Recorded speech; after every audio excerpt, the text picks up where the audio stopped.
ભારત માતા કી ભારત માતા કી વંદે વંદે આજના સન્માન સમારંભના અધ્યક્ષ અને જેમણે વિશ્વ કક્ષાએ પદયાત્રા કરી છે એવા આદરણીય મુરબ્બી પ્રેમકુમાર, જેમનું આજે ટ્રસ્ટ દ્વારા સન્માન કરવામાં આવ્યું તેવા આપણા સૌના મુરબ્બી ડોક્ટર અશ્વિનભાઈ શાહ, ડોક્ટર રસાબેન શાહ, આ વિસ્તારના જાગૃત ધારાસભ્ય આદરણીય અનિકેતભાઈ ઠાકર, સંસ્થાના પ્રમુખ કનુભાઈ આચાર્ય, સુરેશભાઈ પટેલ, હિરેશભાઈ પટેલ, સ્ટેજ ઉપર બેઠેલા મહાનુભાવો, આમંત્રિત મહેમાનો, વડીલો, શ્રેષ્ઠીઓ, શિક્ષકો અને વિદ્યાર્થી ભાઈ બહેનો, આજનો પ્રસંગ એ આપણા સૌના માટે અનેરો પ્રસંગ છે. રામજીભાઈ વોરા સેવા સન્માન પુરસ્કાર આ બંને ડોક્ટર દંપતી ડોક્ટર અશ્વિનભાઈ શાહ અને ડોક્ટર હર્ષાબેન શાહ, આપણને પ્રાપ્તિ કેમ લાગે કે જે વ્યક્તિ વ્યવસાય ડોક્ટર છે અને આપણે સૌ જાણીએ છીએ કે ડોક્ટર થવા માટે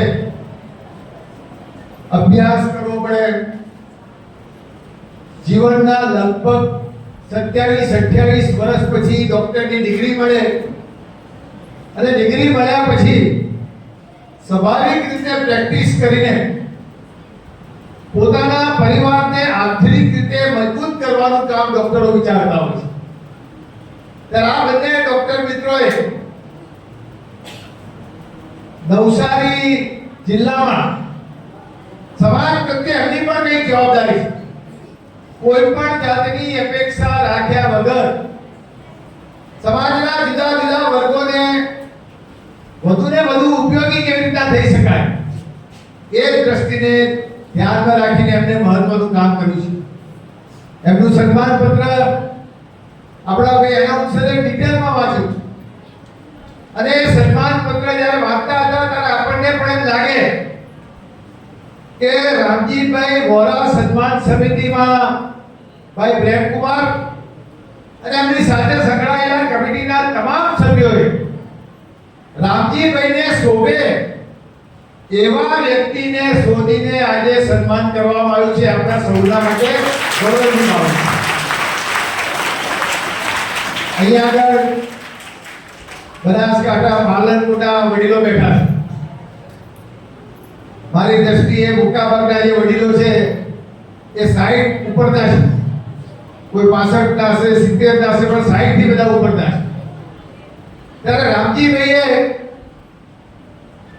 આજથી 68 વર્ષ પહેલા નૂતન ભારતી શૈક્ષણિક સંસ્થા, એ જમાનામાં કોઈ સુવિધા નહીં, લાઈટ નહીં, પાણી નહીં, રસ્તા નહીં, એ વખતે ગ્રામ્ય વિસ્તારમાં રહેતા સામાન્ય વર્ગના ખેડૂતો હોય, શોષિતો હોય, અને આપણે સૌ જાણીએ છીએ કે આપણે 77 વર્ષ પહેલા આઝાદી કરી અને 68 વર્ષ પહેલા એમણે નૂતન ભારતી સંસ્થા જે ઊભી કરી, એટલે લગભગ 7-8 વર્ષ દેશ આઝાદ થયા પછી મને તો યાદ છે કે આપણો બનાસકાંઠા તો જાહેર જેલમાં પડેલો વ્યક્તિ છે. વર્ષોથી પાલનપુર અને બનાસકાંઠામાં આવેલો છું. આ વિસ્તારનો જેટલો વિકાસ થવો જોઈએ એ બીજા જિલ્લા કરતા જિલ્લાનો વિકાસ મોડો શરૂ થયો છે. એવા વિસ્તારમાં 68 વર્ષ પહેલા રામજીભાઈએ આ વિસ્તારમાં રહેતા વડીલોના પરિવારના દીકરા દીકરીઓની ચિંતા કરી અને શૈક્ષણિક સંસ્થા ઊભી કરી અને આ શૈક્ષણિક સંસ્થાનોનો ઇતિહાસ વાંચ્યો તો એનો વિશેષ મને આનંદ એટલા માટે થાય છે કે હું પોતે પણ શૈક્ષણિક સંસ્થાઓ સાથે સંકળાયેલો છું. અમદાવાદમાં હીરામણી સંસ્થા ચલાવું છું, MBA ની કોલેજ ચલાવું છું, હોસ્ટેલ પણ ચલાવું છું અને 1993 માં હું શિક્ષણ મંત્રી તરીકેની જવાબદારી સંભાળતો. ત્યારે આ સંસ્થામાં રામજીભાઈએ જે પાયો નાખ્યો, આજે 68 વર્ષ પછી આ સામે બેઠેલા વિદ્યાર્થી ભાઈ બહેનોને આપણે જોઈ શકીએ છીએ કે એમના માટે પ્રાથમિક, માધ્યમિક, ઉચ્ચતર માધ્યમિક, ઓપન યુનિવર્સિટી મારફતે એનું શિક્ષણ, હોસ્ટેલની સુવિધા, આ બધી વ્યવસ્થા બનાસકાંઠાના પાલનપુરના એક ગામમાં સુવિધા ઉભો કરવાનો પાયો એ રામજીભાઈએ નાખ્યો. અને આજે કનુભાઈ ડોક્ટર આ વારસાને આગળ લઈ ગયા છે. આપણા સૌના માટે આનંદ અને ગૌરવની વાત છે. 68 વર્ષ પહેલા રામજીભાઈએ સંસ્થાની સ્થાપના કરી ત્યારે એમને પણ કલ્પના નહીં હોય કે આવનારા વર્ષોમાં મારી જે જવાબદારી છે, જવાબદારીમાં એમને શિક્ષણ ક્ષેત્રે મહત્વનું કામ કર્યું. એની સાથે સાથે જેમ જેમ સંસ્થા આગળ જતી ગઈ, આરોગ્યની સુવિધા પણ એમને કરી, આરોગ્યની મોબાઈલ વાન પણ એમને શરૂ કરી અને એની સાથે સાથે સહકારી પ્રવૃત્તિને પણ વેગ આપવાનું કામ એ રામજીભાઈએ કર્યું. આપણે સૌ જાણીએ છીએ સમગ્ર દેશમાં ગુજરાત અને મહારાષ્ટ્ર એ બે રાજ્યો એવા છે કે જેની સહકારી પ્રવૃત્તિનો અભ્યાસ કરવા માટે દેશ પ્રદેશના લોકો એ મહારાષ્ટ્રમાં આવે છે, ગુજરાતમાં આવે છે. અને આજે પણ ગુજરાતના ગામડાઓમાં તાલુકા કક્ષાની, ગ્રામ્ય કક્ષાની, જિલ્લા કક્ષાની, રાજ્ય કક્ષાની સહકારી સંસ્થાઓ મારફતે એના સભાસદોને મદદરૂપ થવાનું કામ એ સહકારી સંસ્થા કરતી હોય છે. એનો પાયો પણ એ રામજીએ બી નાખ્યો. એ જ રીતના આપણે જાણીએ છીએ કે ગામડાઓમાં વ્યસન મુક્તિની પણ એમને શરૂઆત કરી. એ વખતે કે દાદાગીરી કરનારા, લોખાગીરી કરનારા તત્વોને નાથવાનું કામ પણ એમને કર્યું. યુવાનોનું ઘડતર કરવાનું કામ કર્યું, યુવાનોનું સંગઠન કરવાનું કામ કર્યું.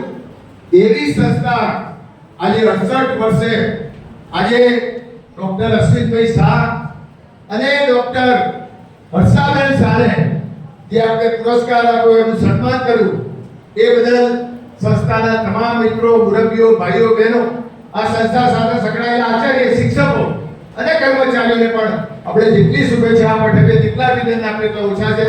આવનારા વર્ષોમાં રામજીભાઈની જે અપેક્ષા હતી એના કરતાં પણ ડોક્ટર કનુભાઈ સવાયું કામ કરીને શિક્ષણના ક્ષેત્રે મહત્વનું યોગદાન આપે એ જ અપેક્ષા સાથે જીવું છું. ભારત માતા કી જય.